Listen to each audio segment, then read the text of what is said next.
Hörmətli müəllimlər, hər birinizi salamlayırıq. Bugünkü mövzumuz metodik işin məzmunu, planlaşdırılması, təşkilinin forma və metodları barəsində olacaqdır. Əlbəttə ki, bu mövzu məktəbəqədər təhsil müəssisələrində metodik işin necə qurulduğunu, onun hansı məqsədlərə xidmət etdiyini, eyni zamanda necə planlaşdırıldığını və hansı forma və metodlarla həyata keçirildiyini əhatə edir.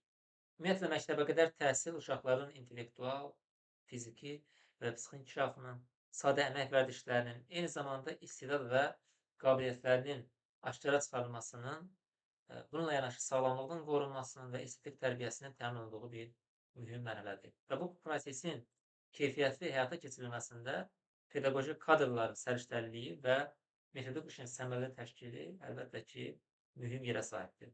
Və qeyd olunduğu kimi, ümumiyyətlə bütün mənbələr də bunu qeyd edir ki, metodik işdə məhz təlim-tərbiyə prosesinin keyfiyyətinin fasiləsiz yüksəldilməsinə və tərbiyəçi, demək müəllimlərin peşəkar inkişafına xidmət edən sistemli və məqsədyönlü fəaliyyət həmişə təqdim olunmalıdır və bu proses bu formada həyata keçirilməlidir. Gördüyünüz kimi slaydımızda aşağı hissədə metodik işin nəticələrini ifadə edən 4 məqam xüsusi olaraq vurğulanıbdır. Burada keyfiyyətli təhsildən, planlı fəaliyyətdən, effektiv təşkilatçılıqdan və peşəkar inkişafdan söhbət gedir. İlk olaraq keyfiyyətli təhsil nədir? Bunun istiqamətlərini bilməliyik. Çünki metodik fəaliyyətin səmərəli təşkili nəticə etibarilə təlim-tərbiyə prosesinin keyfiyyətinin yüksəldilməsinə xidmət edir. Və burada əsas məsələ, məhz bu keyfiyyətli təhsil prosesində əsas məsələ yalnız müəyyən tədbirlərin keçirilməsi deyil, eyni zamanda fəaliyyətlərin uşaqların inkişafına və onların təlim-tərbiyə prosesinin nəticələrinə real təsir göstərməsi nəzərdə tutulmalıdır. İkinci məqam planlı fəaliyyət məsələsidir. Burada metodik iş təsadüfi və pərakəndə şəkildə aparılmamalıdır. O, qarşıya qoyulan məqsəd və vəzifələrə uyğun şəkildə planlaşdırılmalı və eyni zamanda ardıcıl şəkildə həyata keçirilməlidir. Və metodik fəaliyyətin planlaşdırılmasının pedaqoji kollektiv qarşısında qoyulmuş vəzifələrin həllinə kömək etdiyi əlbəttə danılmazdır. Digər məqam isə effektiv təşkilatçılıq məsələsidir.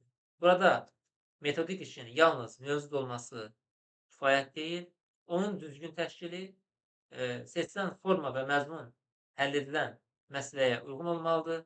Fəaliyyət məntiqi şəkildə əsaslandırılmalıdır. Yəni, mənbələrdə də qeyd olunduğu kimi, metodik iş məntiqi cəhətdən əsaslandırılmalıdır. Yəni, bunun arqument olmalıdır, əsas olmalıdır və formanın məzmununa uyğunluğu mütləq təmin edilməlidir. Forma və məzmun əlbəttə burada vəhdət təşkil etməlidir, uyğunluq olmalıdır. Digər dördüncü istiqamətimiz isə peşəkar inkişafdır. Metodik iş tərbiyəçi müəllimin yalnız mövcud biliklərini tətbiq etməsi ilə məhdudlaşmır, onun peşəkarlığının inkişaf etdirilməsi, yeni təcrübələrin mənimsənilməsi və təlim prosesinə yeniliklərin daxil edilməsi də metodik fəaliyyətin mühüm tərəflərindəndir. Və bu işdə əlbəttə ki, peşəkarlıq və bütün problemin həllində metodik proseslərdən hansı ki, təqdim olunur, qaydalar çərçivəsində bu şəkildə həyata keçirilməsi əlbəttə ki, yəni məqsədə uyğun hesab olunur. Slaydda əsas vizual görünüşdə müəllimin görürsünüz ki, uşaqlarla birlikdə fəaliyyət göstərməsi də mövzunun mahiyyətini tamamlayır. Burada metodik işin məktəbəqədər təhsil prosesinin ayrı bir fəaliyyət olmadığı, əksinə təlim-tərbiyə prosesinin keyfiyyətinin yüksəldilməsi ilə birbaşa bağlı olduğu ön plana çıxır. Və əlbəttə ki, bu təqdimatımızda yenə dediyimiz kimi keyfiyyətli təhsil, planlı fəaliyyətin, effektiv təşkilatçılığın və peşəkar inkişafın olması əsasdır. Növbəti ikinci slaydımızda deməli, metodik işin anlayışı, deməli, mahiyyəti, məqsəd və vəzifələr barəsində danışacağıq. Burada metodik iş belə izah edilir ki, yəni ilk olaraq anlayış və mahiyyət təbii ki, burada önəmlidir. Ümumiyyətlə, məktəbəqədər təhsil müəssisəsində təlim-tərbiyə prosesinin keyfiyyətini yüksəltmək, bununla yanaşı pedaqoji kadrların peşəkarlığını, professionallığını artırmaq və uşaqların hərtərəfli inkişafını təmin etmək məqsədi ilə aparılan sistemli, məqsədyönlü fəaliyyətlər məcmusudur, anlayış və mahiyyət. Bu tərifdə bir neçə əsas məqam diqqəti cəlb edir ki, birincisi, metodik iş sistemli fəaliyyətdir. Yəni, ayrı-ayrı tədbirlərin təsadüfi şəkildə dediyimiz kimi keçirilməsindən ibarət deyil. Bu fəaliyyət məqsədyönlüdür. Onun qarşısında konkret məqsədlər dayanır. Digər tərəfdən metodik iş deməli, həm təlim-tərbiyə prosesinin keyfiyyətinə, həmçinin də pedaqoji kadrların peşəkarlığına, bununla yanaşı uşaqların hərtərəfli inkişafına yönəlməlidir. Ümumiyyətlə, metodik iş pedaqoji kadrların peşəkarlıq səviyyəsinin və yaradıcı potensialının inkişafına yönəlmiş elmi-praktik tədbirlər kimi nəzərdə tutulur və əsas məqsədin də təlim-tərbiyə işinin keyfiyyət və səmərəliliyini artırmaq, uşağın hərtərəfli, harmonik inkişafı üçün optimal şərait yaratmaq olduğu qeyd olunur. Növbəti hissə əlbəttə məqsəd bölməsidir. Burada gördüyünüz kimi məqsəd bölməsindən söhbət gedir.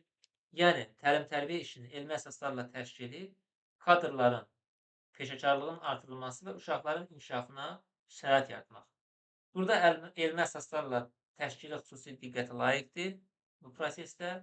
Yəni, metodik fəaliyyət müəyyən təsadüfi yanaşmalara deyil, əsaslandırılmış pedaqoji yanaşmalara söykənməlidir. Necə ki, biz sizinlə keçdikdə o yanaşmalardan keçdik, psixopedaqoji nəzəri əsaslardan keçdik. Mən hər zaman vurğuladım ki, məhz o psixopedaqoji nəzəri əsaslar, yəni hansı ki, o əsaslarla formalaşdırılmış təsnifatlar oldu, didaktik prinsiplər və didaktik prinsiplərdən sonra təlim təşkil formları, deməli, ümumiyyətlə, bütün dünyada bu şəkildə formalaşır. Yəni, psixopedaqoji nəzəri əsaslara söykənərək məhz bu məsələlər fundamental bir anlayışdan artıq real əsasda, deyək ki, məktəblər təhsil müəssisələrində proseslərin icrası bu şəkildə həyata keçirilir. Bununla yanaşı, kadrların peşəkarlığının artırılması, bu da metodik işin məqsədlərindən biridir. Yəni, çünki təlim-tərbiyə prosesinin keyfiyyətli pedaqoji fəaliyyətin necə təşkil edilməsindən birbaşa asılıdır. Slaydın aşağı hissəsində vəzifələr bölməsi də var, görürsünüz ki, burada birinci vəzifə təlim-tərbiyə prosesinin məzmununun və keyfiyyətinin yüksəldilməsidir. Yəni, təlim prosesində, ümumiyyətlə təlim-tərbiyə prosesində məzmunun və keyfiyyətin yüksəldilməsi daima ön planda olan istiqamətlərdəndir. Yəni, metodik iş təlim-tərbiyə prosesinin daha səmərəli qurulmasına və onun məzmununun təkmilləşdirilməsinə xidmət edir. Digər vəzifə pedaqoji kadrların peşəkar bilik və bacarıqlarının artırılmasıdır. Yəni, burada məqsəd tərbiyəçi müəllimin deməli, öz nəzəri və bununla yanaşı praktik biliklərini zənginləşdirməsi, mükəmməlləşdirməsi və peşəkar fəaliyyətini inkişaf etdirməsi məsələsi durur. Mənbələrdə də qeyd olunur ki, konkret deməli, tərbiyəçi müəllimə münasibətdə onun fərdi pedaqoji fəaliyyət sisteminin və yüksək deməli, səmərəliliyinin formalaşdırılması, bununla yanaşı nəzər və praktik biliklərinin zənginləşdirilməsi metodik işin əsas istiqamətlərindən hesab olunmalıdır. Digər vəzifə təlim prosesində yeni metod və texnologiyaların tətbiq olmalıdır. Yəni, metodik iş mövcud təcrübənin sadəcə təkrarlanması ilə kifayətlənməməlidir. Təlim prosesində yeniliklərin tətbiq edilməsinə və bununla yanaşı təcrübənin də təkmilləşdirilməsinə şərait yaratmalıdır. Yəni, biz təcrübəmizdən istifadə edirik, əlbəttə ki, yəni, əldə olunmuş təcrübə bu bir bazadır, ona istinad edirik və bununla yanaşı inkişafla ayaqlaşırıq. Burada da həmçinin də, belə deyək də, bir varislik prinsipi rol oynayır, belə desək. Çünki artıq köhnədən yeniyə doğru getdikcə və yaxud da ki, addımla irələdikcə, burada həmçinin də, belə deyək, burada artıq əlaqə itmir və inkişafa doğru addımlayırıq. Digər vəzifə də uşaqların hərtərəfli inkişafı üçün şəraitin təmin edilməsidir. Yəni, burada metodik işin son nəticədə uşağın inkişafına xidmət etdiyi görünür. Yəni, pedaqoqun peşəkarlığının artırılması və bununla yanaşı təlim-tərbiyə prosesinin təkmilləşdirilməsi öz növbəsində uşaqlar üçün daha əlverişli demək, inkişaf mühitinin yaradılmasına xidmət edir. Digər vəzifə isə təcrübənin təhlilidir, ümumiləşdirilməsi və yayılması məsələsidir. Bu, pedaqoji təcrübədə əldə olunan nəticələrin təhlil edilməsini və səmərəli təcrübələrin ümumiləşdirilərək yayılmasını nəzərdə tutur. Yeni təcrübənin yayılması ilə yanaşı metodik sərgilər, yaradıcı hesabatlar, açıq tədbirlərdir, müsabiqələr, təqdimatlar da bu fəaliyyətlər sırasında aiddir ki, bu da metodik işin mahiyyətini daha da yüksəldir. Burada slaydın deməli, sağ tərəfində verilmiş metodik işin mahiyyəti bölməsinə diqqət yetirək, görürsünüz ki, burada 5 əsas xüsusiyyət göstərilir. Burada sistemlilik və məqsəd yönlülükdür. Elmi əsaslılıq və yaradıcılıqdır. Kollektiv əməkdaşlıqdır. Fərdi yanaşma və nəticə yönlülükdür. Sistemlilik və məqsəd yönlülük o deməkdir ki, metodik fəaliyyət müəyyən məqsəd və ardıcıllıq əsasında qurulmalıdır. Yəni, metodik işin təsadüfi bir pərakəndə deyil, bir-birini məntiqi tamamlayan ardıcıl addımlar və proqramlar çərçivəsində sistemli şəkildə həyata keçirilməsidir. Sonra elmi əsaslılıq və yaradıcılıq var ki, burada metodik fəaliyyətin əsaslandırılmış olması ilə yanaşı təcrübədən yaradıcı şəkildə istifadəni və yeniliklərin tətbiqi nəzərdə tutulur. Yəni, ənənəvi təcrübədən yaradıcılıqla istifadə və təlim prosesinə yeniliklərin daxil edilməsi metodik işin yenilənməsi ilə əlaqələndirilir. Sonra kollektiv əməkdaşlıq var orada. Görürsünüz ki, burada metodik fəaliyyətin yalnız bir pedaqoqun işi olmadığı ön plana çıxır. Yəni, pedaqoji kollektiv daxilində vahid fikir və peşəkar əməkdaşlıq mühitinin formalaşdırılması da metodik işin mühüm tərəfidir. Fərdi yanaşmada isə burada hər bir tərbiyəçi müəllimin fərdi xüsusiyyətlərinin, onların özünə məxsusluğunun, təcrübəsinin, peşəkar iş səviyyəsinin nəzərə alınması tələb olunur. Yəni, mənbələrdə də metodik işin təkmilləşdirilməsinin əsas prinsiplərindən biri kimi fərdi yanaşma və form ilə məzmunun diferensiyası xüsusilə vurğulanır. Sonuncu hissədə isə, deməli, nəticə yönəlmə hissəsində sonuncu xüsusiyyət olaraq bunu da izah edək ki, metodik fəaliyyətin real nəticəyə istiqamətlənməsini ifadə edir. Yəni, metodik işin dəyəri yalnız neçə tədbirin keçirilməsi və ya neçə sənədin hazırlanması ilə müəyyənləşməməlidir. Əsas məsələ təlim-tərbiyə prosesinə və inkişaf nəticələrinə təsiridir. Mənbələrdə də metodik işin səmərəliliyinin tədbirlərin sayına deyil, son nəticəyə görə qiymətləndirmənin vacibliyi vurğulanır. Ümumiyyətlə, bu slaydımızda biz metodik işin mahiyyətini müəyyən edən əsas xətti aydın gördük. Məqsədli və sistemli fəaliyyətin, pedaqoji kadrların peşəkar inkişafının, təlim-tərbiyə prosesinin keyfiyyətinin yüksəldilməsi və uşaqların hərtərəfli inkişafı üçün şəraitin yaradılması əlbəttə ki, əsas proseslərdir. Və bu əsaslar növbəti slaydda metodik işin konkret məzmununun əsas istiqamətlərinin və onun necə planlaşdırıldığının izahına keçməyə imkan verəcəkdir. Və biz keçirik bununla üçüncü slaydımıza. Üçüncü slaydımızda metodik işin məzmunu və əsas istiqamətləri planlaşdırılması barəsindədir. Slaydın sol tərəfində məzmun və əsas istiqamətlər bölməsi, yəni metodik işin məzmun və əsas istiqamətləri bölməsi verilir.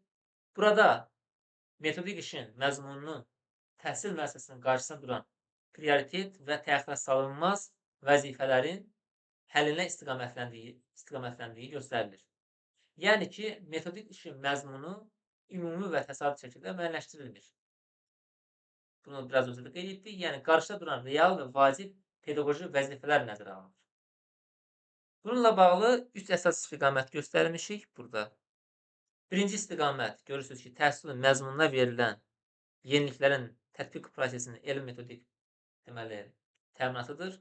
Yəni, burada məqsəd təlim-tərbiyə prosesinə daxil edilən yeniliklərin metodik baxımdan əsaslandırılması və onların tətbiqinin təmin olunması nəzərdə tutulur. Digər istiqamət, ikinci istiqamət peşəkarlıq, deməli, və yaxud da peşəkarlıq probleminin həlli zamanı metodik köməyin göstərilməsi. Yəni ki, tərbiyəçi müəllimin qarşılaşdığı peşəkar çətinliklər diqqətdə saxlanılır və həmin çətinliklərin aradan qalxması üçün və yaxud da aradan qaldırılması üçün metodik dəstək göstərilir. Üçüncü istiqamətdə isə peşə ustalığının inkişaf etdirilməsi. Bu istiqamət tərbiyəçi müəllimin öz peşə fəaliyyətini daim təkmilləşdirməsi və peşəkar imkanların inkişaf etdirilməsi ilə bağlıdır. Yəni metodik işin yenilənməsi məhz pedaqoji kadrlara və yaxud da pedaqoji kadrlarla işin yenidən qurulması ənənəvi təcrübədən deməli yaradıcılıqla istifadə və təlim prosesinə yeniliklərin daxil edilməsi istiqamətləri ilə əlaqələndirilir. Həmçinin təhsilin məzmununa yeniliklərin tətbiqinin elm metodik təminatı, peşəkarlıq probleminin həllində metodik kömək və peşə ustalığının inkişaf etdirilməsi ayrıca qeyd olunur. Metodik işin planlaşdırılması və burada planlaşdırma görürsünüz ki, 5 mərhələdən ibarət ardıcıllıqla təqdim etmişik. Şərt deyil ki, bunları siz hamısını yəni bu şəkildə yadda saxlayasınız. Sadəcə bunları biz bu şəkildə istiqamətlendiririk ki, bununla bağlı yəni metodik işin məzmunuyla, onun istiqamətləri, planlaşdırmasıyla bağlı sual düşəndə artıq istiqamətin nə formada olmasından məlumatlısınızsa, onunla bağlı sual düşəndə artıq təbii ki, onu cavablandıracaqsınız. Yəni tələb nədən ibarətdir? Necə qurulmalıdır proses? Biz ondan danışırıq. Amma sual düşəndə artıq siz bunu ümumi olaraq bildiyiniz üçün, formalara artıq o qaydaları bildiyiniz üçün sual düşəndə artıq onun hansı variantda doğruluğunu təbii ki, özünüz müəyyənləşdirmiş olacaqsınız. Burada birinci mərhələ mövzunun müəyyənləşdirilməsidir. Görürsünüz, yuxarıda mövzunun müəyyənləşdirilməsidir. Metodik işin hansı mövzu ətrafında qurulacağı əvvəlcədən müəyyən edilməlidir. Hər bir tərbiyəçi müəllimin fərdi metodik mövzu seçməsi planlaşdırmanın vacib komponentlərindən biri kimi göstərilir. Seçilmiş fərdi metodik mövzunun uşaq bağçasının ümumi metodik problemi ilə əlaqəli olması xüsusilə ön planda olmalıdır. Digər məsələ məqsəd və vəzifələrin dəqiqləşdirilməsidir. Mövzu müəyyənləşdirildikdən sonra həmin mövzu üzrə nəyə nail olunacaq və hansı vəzifələr həll ediləcək, onlar aydınlaşdırılmalıdır. Bu mərhələ fəaliyyətin sonraki istiqamətini də müəyyən etmiş olur.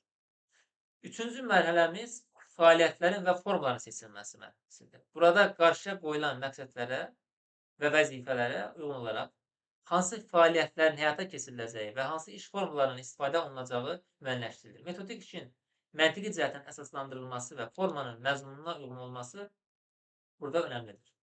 Digər məsələ icra planının hazırlanmasıdır. Yəni, əvvəlki mərhələlərdə o müəyyənləşdirilən ki, məqsəd var idi, vəzifə var idi, fəaliyyət və formalar var idi. Bu konkret plan daxilində sistemləşdirilməlidir. Yəni, planlaşdırmanın əsas mahiyyəti də məhz fəaliyyətlərin xaotikliyinin qarşısını almaqdır. Yəni, onların belə deyək də nizam-intizamsızlığının qarşısını almaq və pedaqoji kollektiv qarşısında qoyulan vəzifələrin ardıcıl və sistemli həllinə kömək etməkdir. Digər mərhələmiz isə təbii ki, nəticələrin təhlili və qiymətləndirilməsidir. Görülən işin sonunda əldə olunan nəticələr nəzərdən keçirilməlidir və fəaliyyətin nə dərəcədə səmərəli olduğu müəyyənləşdirilməlidir. Burada planlaşdırmanı sadəcə kağız üzərində hazırlanan sənəd kimi qəbul etmək düzgün olmaz. Metodik işin planlaşdırılmasının pedaqoji kollektiv qarşısında qoyulmuş vəzifələrin həllinə kömək etdiyi bütün belə deyək də proseslərin ön istiqamətlərini təşkil edir. Həmçinin planlaşdırma perspektiv olmalıdır. Yəni illik və cari və yaxud da gündəlik fəaliyyətlər üzrə həyata keçirilməlidir. Yəni bunlar istiqamətlər üzrə olmalıdır, perspektiv olmalıdır, illik və cari və gündəlik fəaliyyətlər üzrə. Perspektiv planlaşdırma bilirsiniz ki, inkişaf sahələri və standartların reallaşması məqsədi ilə aparılır. Burada yenə deyirəm, perspektiv planlaşdırma dedikdə yadda saxlayın ki, burada inkişaf sahələri və standartların reallaşdırılması məqsədi əsasdır. Cari planlaşdırma dedikdə isə konkret məşğələlər və məşğələdən kənar fəaliyyətlər üzrə uşaqların maraq və tələbatlarına uyğun qurulur. Yəni perspektiv daha genişdir, inkişaf sahələri standartlardır, amma cari isə artıq konkret məşğələlər və məşğələdən kənar fəaliyyətlər üzrə uşaqların maraq və tələbatlarına uyğun qurulur. Slaydımızın sağ tərəfində isə görürsünüz ki, metodik işin əsas prinsipləri ayrıca göstərilir. Burada 5 prinsip var. Yenə biraz öncə dediyimiz sistemlilik və məqsəd yönlülükdür, elmi əsaslılıq və yaradıcılıqdır, kollektiv əməkdaşlıq və nəticə yönlülükdür. Bunu biz təkrar bu şəkildə yenidən genişləndiririk ki, bunu daha dərindən mənimsəyə biləsiniz. Yəni bu prinsiplər təbii ki, metodik işin necə qurulmalı olduğunu ümumiləşdirir. Xüsusilə fərdi yanaşma və onun forma və məzmunun diferensiyası metodik işin təkmilləşdirilməsinin əsas prinsiplərindən biri kimi təbii ki, qeyd olunur. Slaydın aşağı hissəsində təşkil zamanı deməli bu proseslərində problem və çatışmazlıqlar bölməsi var. Burada 6 əsas problem göstərmişik ki, yəni bunları ayırmışıq. Metodik işin formal xarakter daşımasıdır. Yəni bunu biz yox, həm də bu eyni zamanda təhsil institutunun da istinad etdiyi mənbələrdə də bu belə qeyd olunur. Yəni bunu biləsiniz. Onların hamısı təhsil institutunun istinad etdiyi mənbələrdir bunlar.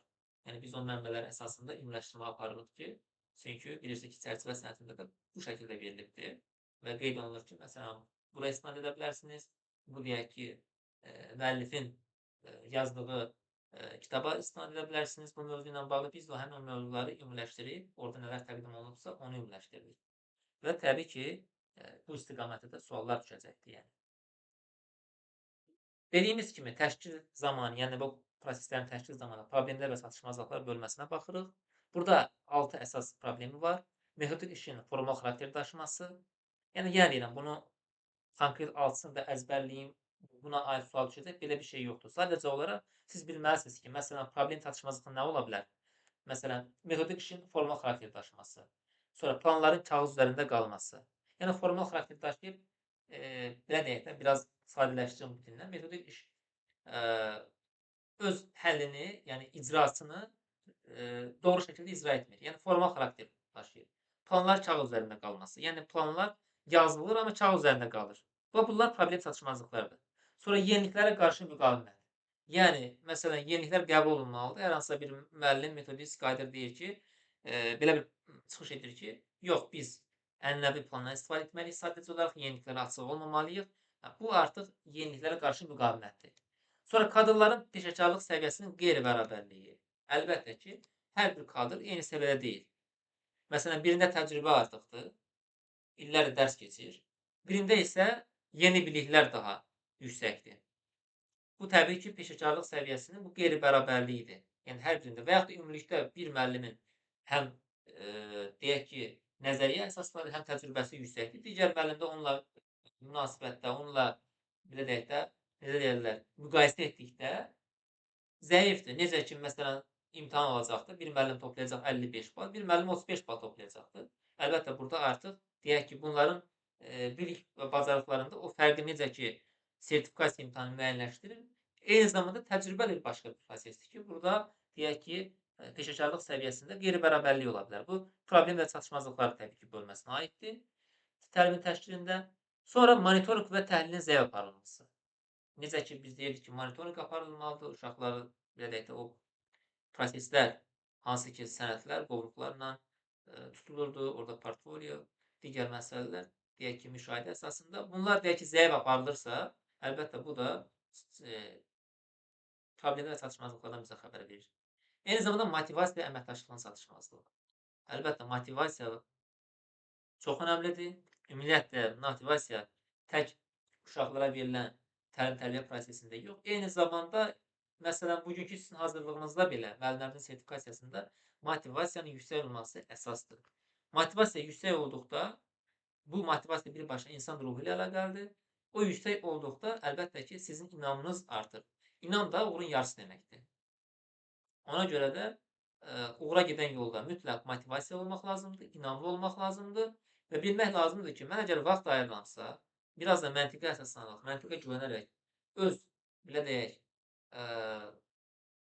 tədris prosesimi icra edirəmsə, müəllim verdiyi tapşırıqları dinləyirəmsə, müəyyən o araşdırmalar aparıramsa, testləri edirəmsə, əlbəttə, burada artıq rahat olmaq lazımdır ki, orada düşən suallar da bunlar ətrafında olacaq. Yəni, başqa qeyri-adi bir şey ola bilməz. Əlbəttə ki, sizə gəlib astronomik suallar verməyəcəklər və yaxud da ki, başqa bir elmlərdən sual verməyəcəklər. Sizin öz işinizlə bağlı olan suallardır. Biraz psixopedaqoji nəzəriyyə əsasları öyrənirsiniz ki, deyək ki, nəzəriyyədə nələr deyilir, yəni hansı alimin nəzəriyyəsində hansı ki, tətbiq olunmalı idi.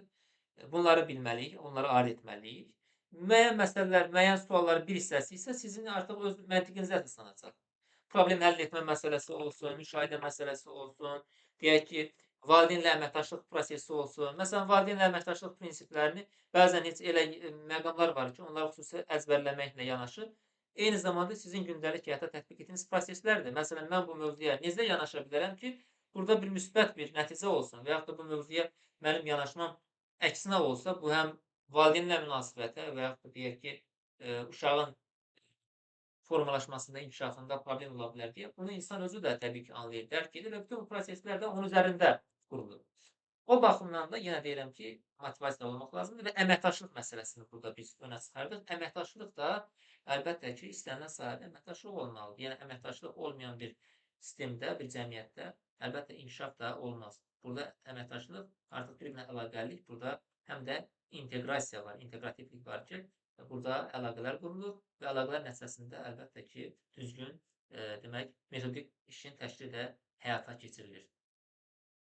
Və bu problemlər ümumiyyətlə metodik işin planlaşdırılması və təşkili əsasında əlaqənin zəifləməsinə gətirib çıxarır. Yəni bunlar dediklərimiz olanda, yəni əməkdaşlığın çatışmazlığı olanda, motivasiya olmayanda, monitorinqin təhlilinin zəif aparılması olanda, kadrların peşəkarlıq səviyyəsində qeyri-bərabərlik olanda, və yaxud da yeniliklərə qarşı müqavimət olanda, planların kağız üzərində qalması prosesi baş verəndə, metodik işin formal xarakter almasında əlbəttə ki, burada yenə dediyimiz kimi problemlər və çatışmazlıqlar ön planda olur. Yəni bunlar əlbəttə ki, aradan qaldırılması üçün əlbəttə işlərin aparılmasına, əməkdaşlığa, motivasiyaya və digər dediyimiz məsələlərin öz həllini tapmasına ehtiyac var. Və bu slaydda əsas məntiq budur ki, metodik işin məzmunu real və prioritet vəzifələrə əsaslanmalıdır. Onun planlaşdırılması ardıcıl mərhələlərlə həyata keçirilməlidir və bütün proses müəyyən prinsiplərə söykənməlidir. Bu prinsiplər və planlaşdırma düzgün qurulmadıqda dediyimiz problemlər meydana gələcəkdir. Keçək 4-cü slaydımıza. 4-cü slayddan nədən gedir söhbət? Burada yenə metodik işin təşkilinə forma metodlarıdır. Burada yəni əsas məsələ məktəbə qədər təhsildə iş formalarına gedir. Bununla bağlı biraz öncəki dərslərimizdə məlumat vermişik. Bir daha qayıdaq burada. Məktəbə qədər təhsildə iş formaları nədir? Burada deməli, birisi ki, kollektiv iş var, qrupla iş var, cütlərlə iş var, fərdi iş var. İlk olaraq gəlin kollektiv işə baxaq. Kollektiv ümumiyyətlə iş bütün qrup uşaqları ilə aparılır və burada ümumi məqsəd ətrafında birgə fəaliyyətin təşkili nəzərdə tutulur. Yəni, biliklər sistemləşdirilir və ümumiləşdirilir. Məşğələ, bayram, tədbir və s.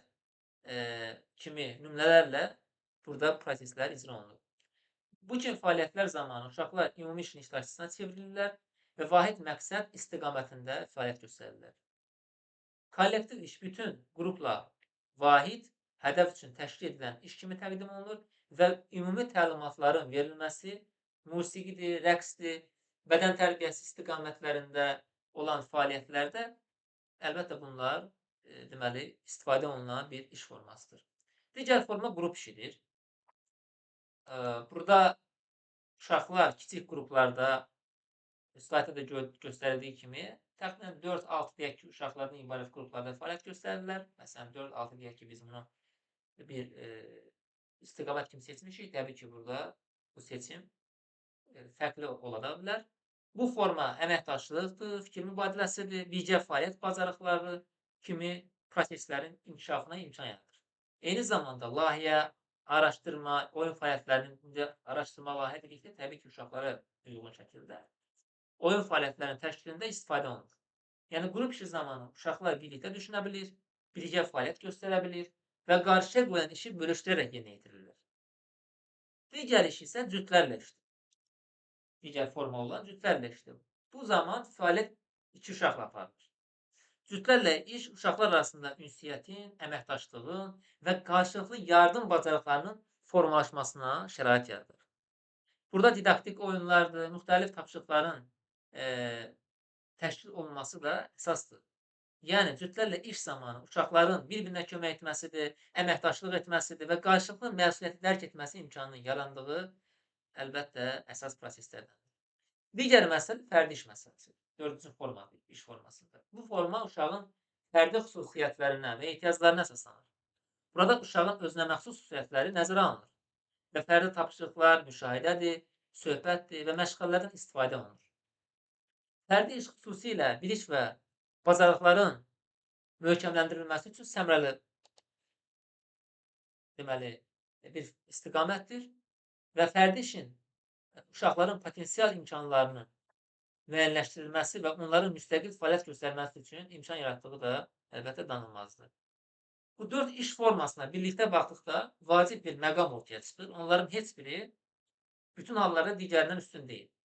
Əsas məsələ konkret pedaqoji məqsədə uyğun iş formasının seçilməsi və formaların düzgün sistemli şəkildə növbələnməsidir. Yəni belə bir sual qarşına çıxarsa ki, sizlərin hansı üstündür? Üstünlük edən bir şey yoxdur. Bunlar bütünlüklə icra olunduqda onda təbii ki, təlimin təşkili düzgün şəkildə qurulur və bu faydalı olur, səmərəli olur, uşaqların qarşıya qoyulan inkişaf məqsədlərinə çatmaq olur. Yəni ən effektiv yanaşma ümumilikdə iş formalarının pedaqoji hədəfə uyğun olaraq düzgün və sistemli növbələşməsi olmalıdır. Slaydın yuxarı hissəsində bu seçim prinsipinə diqqət var. Əlbəttə ki, diqqət yetirilməlidir. Təlim forması məqsədə, uşaqların yaş xüsusiyyətlərinə, maraqlarına, ehtiyaclarına və mühit şəraitinə uyğun seçilməlidir. Yəni forma əvvəlcədən dəyişməz şəkildə müəyyən edilmir. Qarşıya qoyulan məqsəd, uşaqların xüsusiyyətləri və mövcud şərait nəzərə alınır. Ümumiyyətlə, iş formalarının təlim məqsədinə, uşaqların fərdi xüsusiyyətlərinə, maraqlarına və ehtiyaclarına uyğun seçilməsi prosesin səmərəliliyinin əsas göstəriciləridir.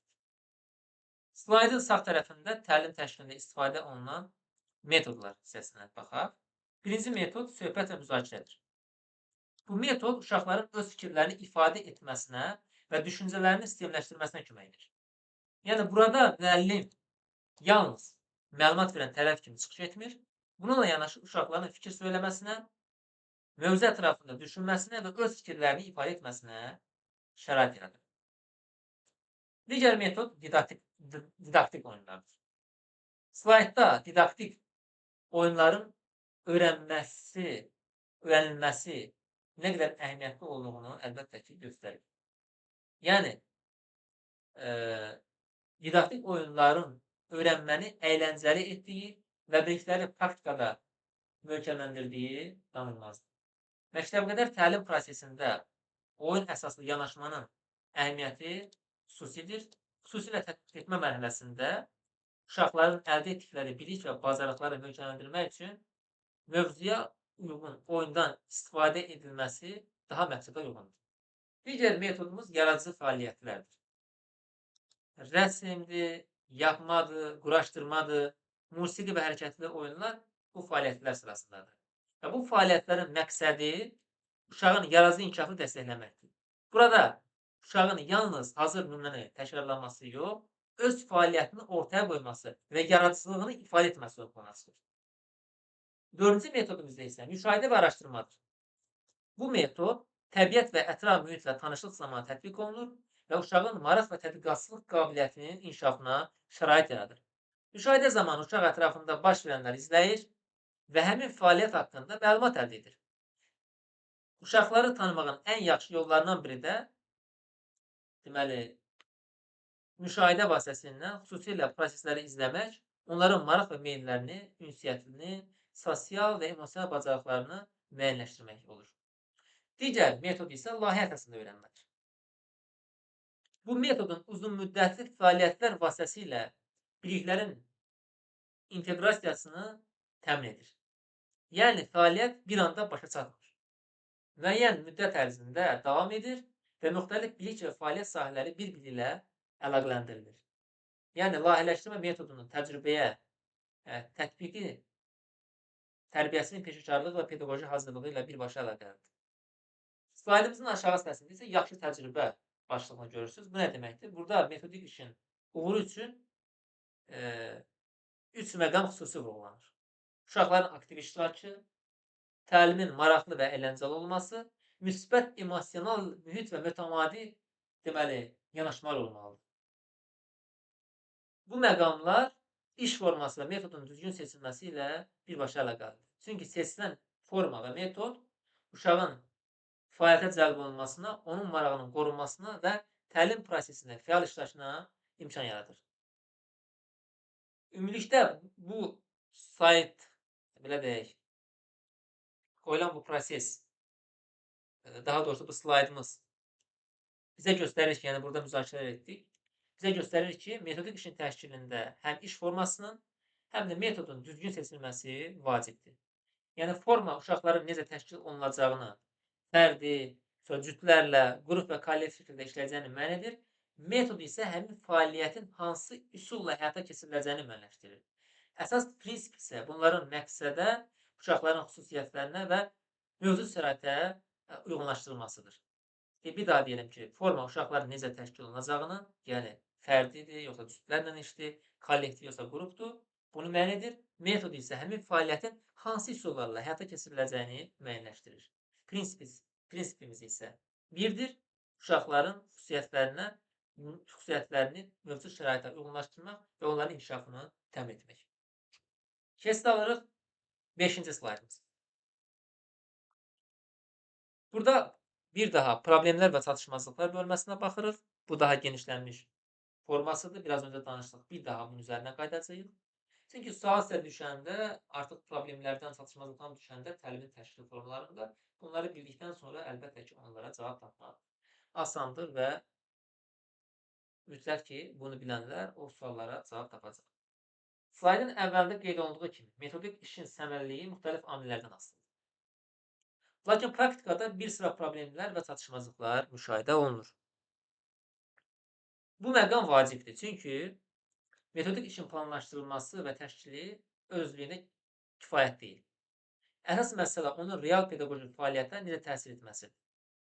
Yəni, metodik işin həqiqi səmərəliliyinin, faydalılığının həyata keçirilən tədbirlərin sayına görə deyil, son nəticəyə görə qiymətləndirilmənin vacibliyi önəmlidir.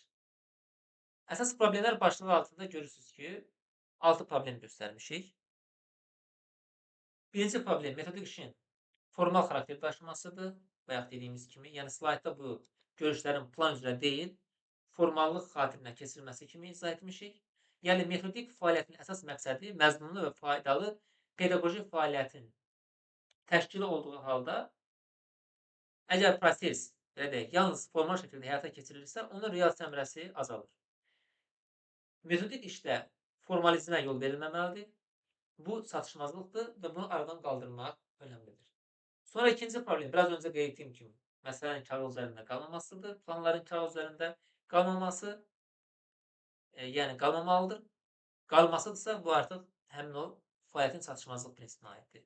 Burada planlaşdırmanın aparılması ilə onun real icrası arasında fərq yaranır. Yəni, slaydda da qeyd olunduğu kimi, gördüyünüz kimi, burada da onu ümumiləşdirmişik ki, planlaşdırma var, lakin icrada davamlılıq və nəzarət zəifdir. Yəni, plan yalnız hazırlanmış sənəd kimi qalmamalıdır, həyata keçirilən fəaliyyətə istiqamət verməlidir. Yəni, planlaşdırmanın pedaqoji kollektiv qarşısında qoyulmuş vəzifələrin həllinə kömək etdiyi xüsusi olaraq qeyd olunur. Digər problem yeniliklərə qarşı müqavimət. Biraz öncə bunu da mən dedim. Yəni, təkrar bunu deyirəm ki, müəllimlər bunu diqqətlə bu dəfə izah etdiyimizi dinləsələr, yəni formal olaraq üzərindən keçməsələr, necə ki, bura deyirlər, artıq o sual düşəndə mütləqdir ki, ona cavab tapacaqdır. Üçüncü problem yeniliklərə qarşı müqavimətdir. Bunu dedik ki, bu problem ənənəvi yanaşmalardan çıxmaqda çətinlik və dəyişikliklərə adaptasiya problemidir. Metodik işin yenilənməsi isə məhz ənənəvi təcrübədən yaradıcılıqla istifadə və təlim prosesinə yeniliklərin daxil edilməsi ilə əlaqədirilir. Buna görə də yeniliyin tətbiqi zamanı mövcud təcrübənin təkmilləşdirilməsi, zənginləşdirilməsi və pedaqoji fəaliyyətin yeni istiqamətlərə uyğunlaşdırılması önəmlidir.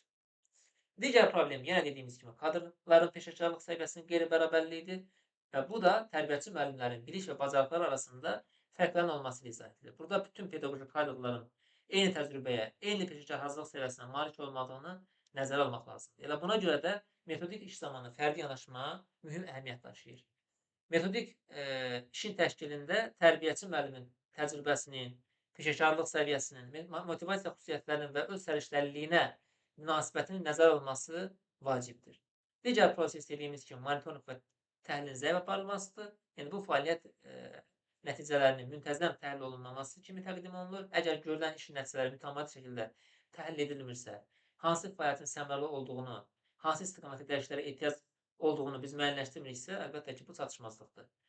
Və metodik işin səviyyəsini qiymətləndirmək üçün meyarların müəyyən edilməsinin vacibliyi və uşaqların inkişaf və digər bu deməli, istiqamətdən olan göstəricilərinin nəticələrin əsas meyarlarından biri kimi mütləq nəzərə alınmalıdır. Motivasiya əməkdaşlıq məsələmizə dedik.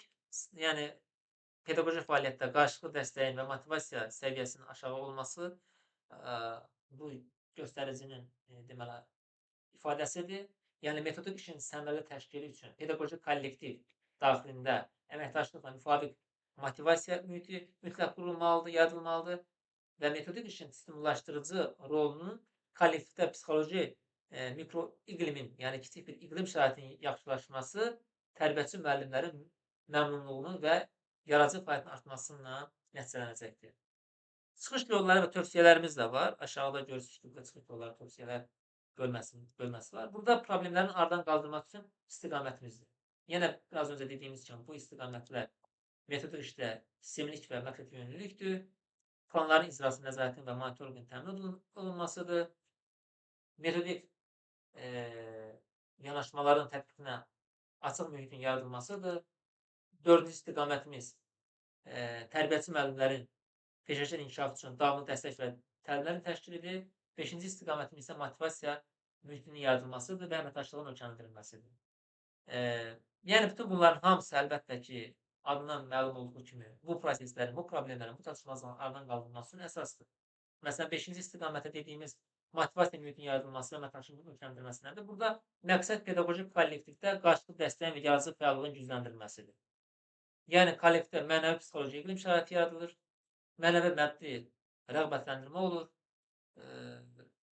Bu kimi, yəni lazım gəldiyi müəllimlərin bir-birinə bu istiqamətdə dəstəyi əsas götürülür. Digər 4-cü istiqamətdə, məsələn, tərbiyəçi müəllimlərin peşəkar inkişafı üçün davamlı dəstək və təlimlərin təşkil dedikdə, bu kadrların peşəkarlıq səviyyəsindəki fərqlərin nəzərə alınmasıdır və onların inkişafına şərait yaradılmasına yönəlir. Yəni, metodik iş planına tərbiyəçi müəllimin müstəqil fəaliyyətinin təkmilləşdirilməsi ilə bağlı iş formalarının daxil edilməsi və hər bir tərbiyəçi müəlliminin özünün inkişaf proqramının tərtib edilməsidir. Sonra yeni metod və yanaşmanın tətbiqi də əlbəttə burada bir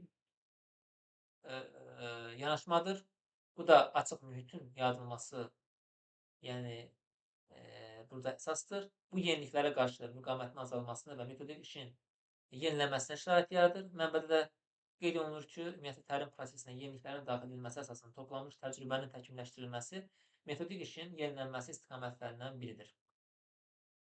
Planların icrasının nəzarəti və monitorinqin təmin edilməsi də mütləqdir. Yəni, burada əsas məsələ plan hazırlanması ilə kifayətlənməmək, onun icrasına yönəlmək və nəticələri təhlil etməkdir. Daha birinci hissədə isə dedik ki, metodik işin sistemlik və məqsəd yönlülüyün gücləndirilməsidir ki, bu da metodik fəaliyyətdə təsadüf pərakəndə şəkildə deyil, arzu və məqsədlərə uyğun qurulmasıyla nəticələnir və mənbədə qeyd olunur ki, metodik işin bir-birini tamamlaması, ardıcıl addımlar və proqram çərçivəsində sistemli şəkildə həyata keçirilməsi mühümdür. Bununla 5-ci deməli, slaydımızı yekunlaşdırdıq. Ümumiyyətlə, metodik işin əsas mahiyyəti, yəni bu dediyimiz məsələlərdən ibarətdir. Yəni, problemlərin mövcudluğunu müəyyən etmək son məqsəd deyil. Burada da eyni zamanda əsas məsələ həmin problemlərin səbəblərini görmək, uyğun çıxış yollarını müəyyənləşdirmək və bununla yanaşı metodik fəaliyyəti daha səmərəli təşkil etməkdir, qurmaqdır. Slaydın son hissəsində isə belə bir fikrimiz də var ki, görürsünüz ki, metodik iş davamlı prosesdir. Uğur birlikdə planlamaq, birlikdə öyrənmək və birlikdə irəliləməkdir. Bu ifadə təqdimat boyunca nəzərdən keçirdiyimiz məqamları birləşdirir və metodik iş planlaşdırma ilə başlayır, müəyyən forma metodlarla təşkil olunur, nəticələr təhlil edilir və qarşıya çıxan problemlərin aradan qaldırılması ilə təkmilləşdirilir. Buna görə də metodik iş birdəfəlik keçirilən tədbir deyil, davamlı şəkildə inkişaf etdirilən prosesdir. Mən bununla bugünkü mövzunu yekunlaşdırıram və hər birinizə həm özünüzün həyata keçirdiyiniz iş prosesində, eyni zamanda qarşıdan gələn imtahana hazırlıqlar istiqamətində uğurlar arzu edirəm. Həmişəki kimi ənənəvi olaraq sizi vizual formada təqdim olunacaq slaydımıza baxmağa, video slaydımıza baxmağa dəvət edirəm. Hər birinizə sağ olun, salamat qalın deyirəm. Bugün sizinlə metodik işin məzmunu, planlaşdırılması, təşkilinin forma və metodları mövzusunu ətraflı şəkildə nəzərdən keçirəcəyik. Bilirsiniz, pedaqoji fəaliyyətimizin ən vacib, belə deyək, təməl daşlarından biri məhz metodik işdir. Və biz bugün bu mövzunu sadəcə səthi deyil, əsl usta dərsi səviyyəsində dərindən təhlil edəcəyik. Hazırsınızsa, başlayaq? Gəlin bugün nələrdən danışacağımıza qısaca nəzər salaq. Gündəliyimizdə 6 əsas mərhələ var. Əvvəlcə metodik işin məzmunu ilə tanış olacağıq, sonra fəaliyyətin planlaşdırılmasına keçəcəyik, daha sonra məşğələlərin təşkili mərhələləri, iş formaları, fəal təlim metodları və ən nəhayət açıq məşğələlər və inkişaf məsələlərinə toxunacaq. Yəni, bir növ makro səviyyədən başlayıb, birbaşa gündəlik sinif otaqlarımıza doğru maraqlı bir səyahət edəcəyik.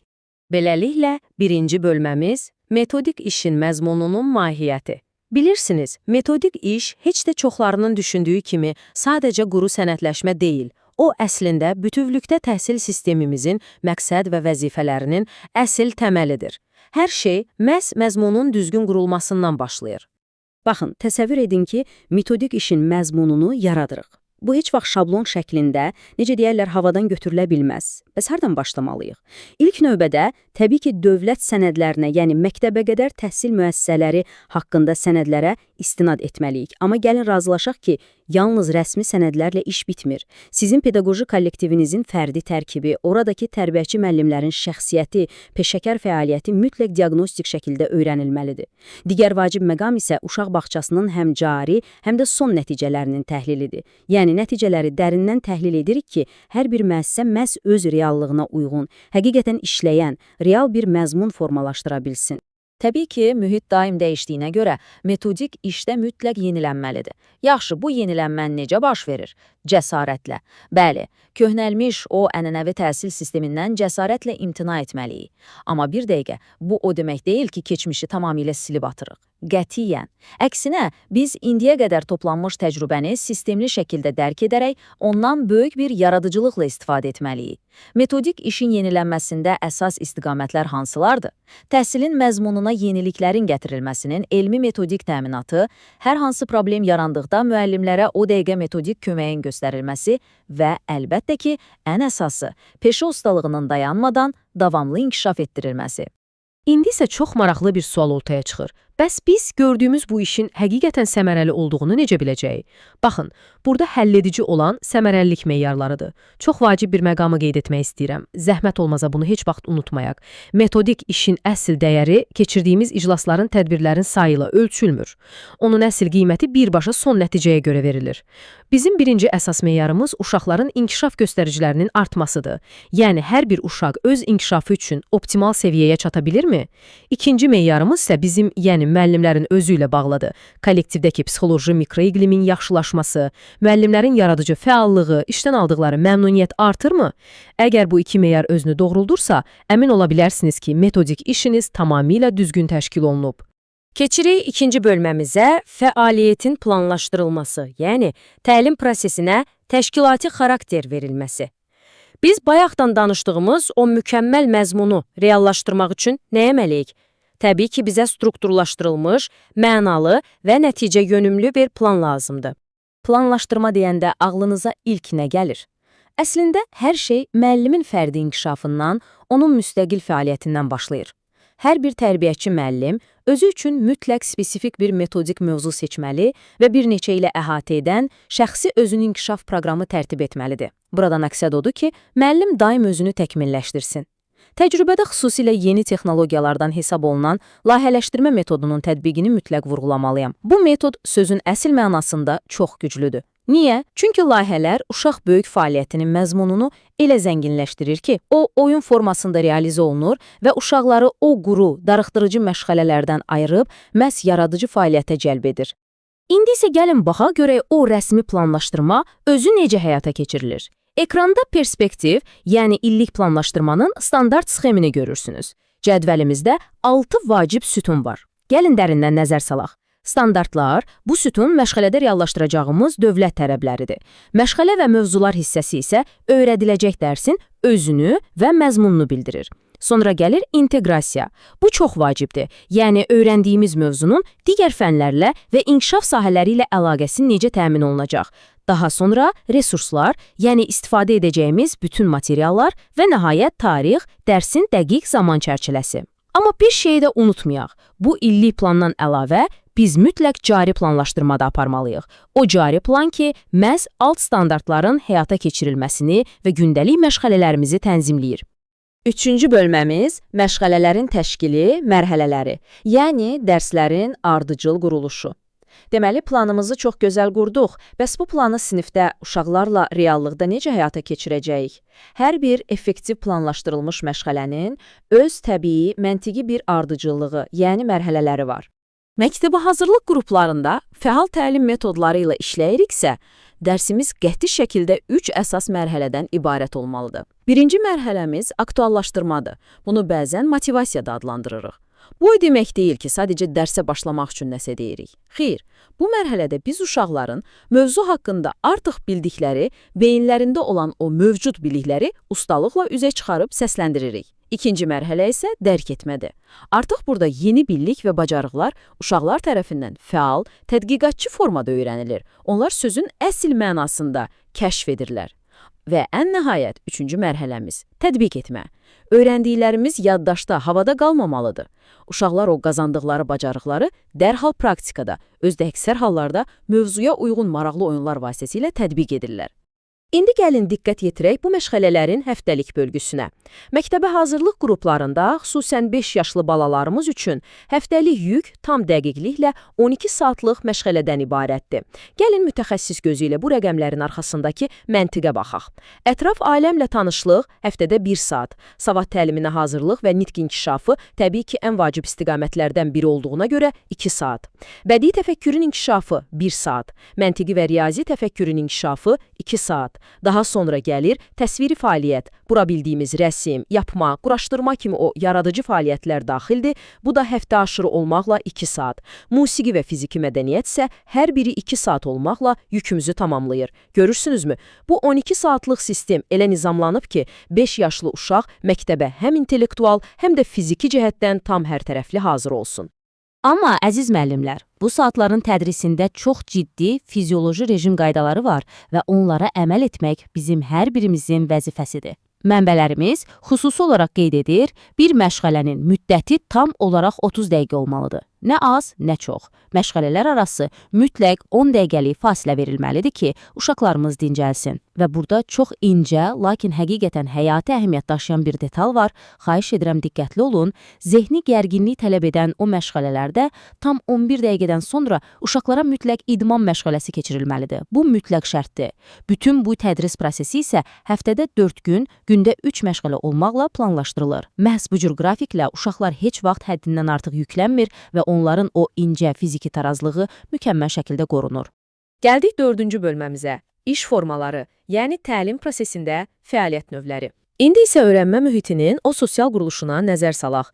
Biz sinfi necə təşkil edirik? Uşaqları necə qruplaşdırırıq? İnanın ki, fəaliyyətin bu cür təşkil olunması uşağın hansı bacarıqlara yiyələnəcəyini birbaşa müəyyən edir. Gəlin müqayisə edək və tədrisdə əsas fəaliyyət növlərini bir-birindən fərqləndirək. Baxın, məsələn, fərdi iş forması. Bu forma nə vaxt lazımdır? Bizə uşağın fərdi potensial imkanlarını, gücünü dəqiq müəyyənləşdirmək lazım olanda. Fərdi iş onlara müstəqil qərar vermə bacarıqlarını inkişaf etdirmək üçün mükəmməl imkan yaradır. Uşaq öz tənqidi bacarıqlarını sərbəst şəkildə kəşf edir. Bunun tam ziddi olaraq cütlərlə iş formasına baxaq. Bu, tamamilə fərqli bir dinamikadır. Burada uşaqlar hər hansı problemi həll etmək üçün bir-birinə kömək edir, daimi əməkdaşlıq edir, ünsiyyət qururlar və ən əsası, bərabər səviyyəli həmyaşıdları qarşısında qarşılıqlı məsuliyyətlərini, yükü bölüşməyi dərk etməyə başlayırlar. Biraz da geniş miqyasda baxaq. Qruplarla və kollektiv işi də mütləq fərqləndirməliyik. Qruplarla iş deyəndə adətən 3-4 nəfərdən ibarət komandaları nəzərdə tuturuq. Bu kiçik qruplarda uşaqlar nəyi öyrənirlər? Əsasən əməkdaşlıq etməyi, bir yerdə problem həll etməyi, sərbəst fikir bildirməyi və bir-birini dinləməyi. Bəs kollektiv iş necədir? Bu artıq bütün sinfin ortaq bir məqsəd, ümumi bir hədəf ətrafında bir yumruq kimi birləşməsidir. Bu forma məktəbəqədər təhsildə uşaqların kütləvi şəkildə sosiallaşması, o böyük ictimai məsuliyyət hissinin, eləcə də kommunikativ bacarıqlarının inkişafı baxımından sözün əsl mənasında əvəz edilməzdir. Beləliklə, mənbələrimizdən çıxardığımız ən həlledici məqamlardan birini vurğulamaq istəyirəm. Bu iş formalarının heç biri digərinə tamamilə üstünlük təşkil etmir, qətiyyən. Hər bir formanın öz spesifik funksiyası var. Bəs ən effektiv təlim nədir? O, peşəkar müəllim tərəfindən məhz bu iş formalarının məqsədə uyğun, düzgün növbələnməsidir. Baxın, fərdi işlə müstəqilliyi, cütlərlə işlə ünsiyyəti, qrupla əməkdaşlığı, kollektiv fəaliyyətlə isə ümumi hədəfləri inkişaf etdiririk. Əsl ustalığın sirri məhz bu düzgün sinerji və növbələnmədədir. 5-ci bölməmiz fəal təlim metodları. Bəs o bayaq danışdığımız iş formalarını sinifdə hansı üsullarla canlandıracaq? Bax, bu metodlar uşaqları o passiv, darıxdırıcı dinləyici rolundan çıxarıb, dərsin düz mərkəzinə, öyrənmə prosesinin fəal iştirakçısına çevirir. Əgər 5 yaşlıların məktəbə hazırlıq təhsilindən danışırıqsa, təbii ki, bizim metodlarımız onların yaş xüsusiyyətinə, diqqət və qavrayışına tam uyğunlaşdırılmalıdır. Mənbələrdə təqdim edilən bu zəngin siyahıya nəzər salaq.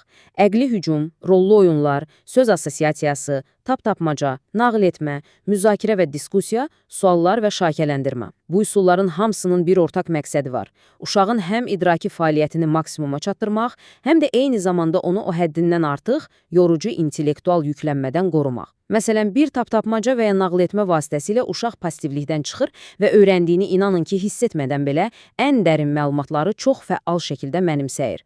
Və bu müxtəlif metodlar içərisində ən güclü, ən təsirli alətlərdən birini mütləq xüsusi vurğulamalıyam. Didaktik oyunlar. Didaktik, yəni öyrədici oyunlar təlim məşğələlərinin effektivliyini artırmaq üçün həqiqətən əvəz edilməz bir vasitədir. Bilirsiniz, didaktik oyunların əsas sihri, o pedaqoji gücü nədədir? O, müəllimin irəli sürdüyü o quru təlim vəzifəsini ustalıqla birbaşa uşağın öz oyun vəzifəsinə çevirir.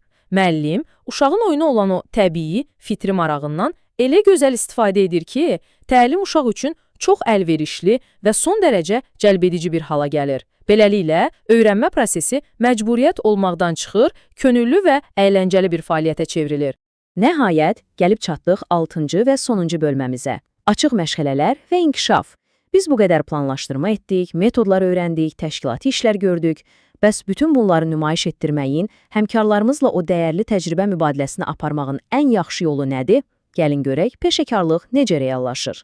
Əvvəlcə açıq məşğələ anlayışını dərindən təhlil edək. Mənbəmiz xüsusi olaraq qeyd edir ki, təcrübədə bəzən açıq məşğələ elə adi məşğələdən fərqlənmir kimi çox səhv bir təsəvvür var.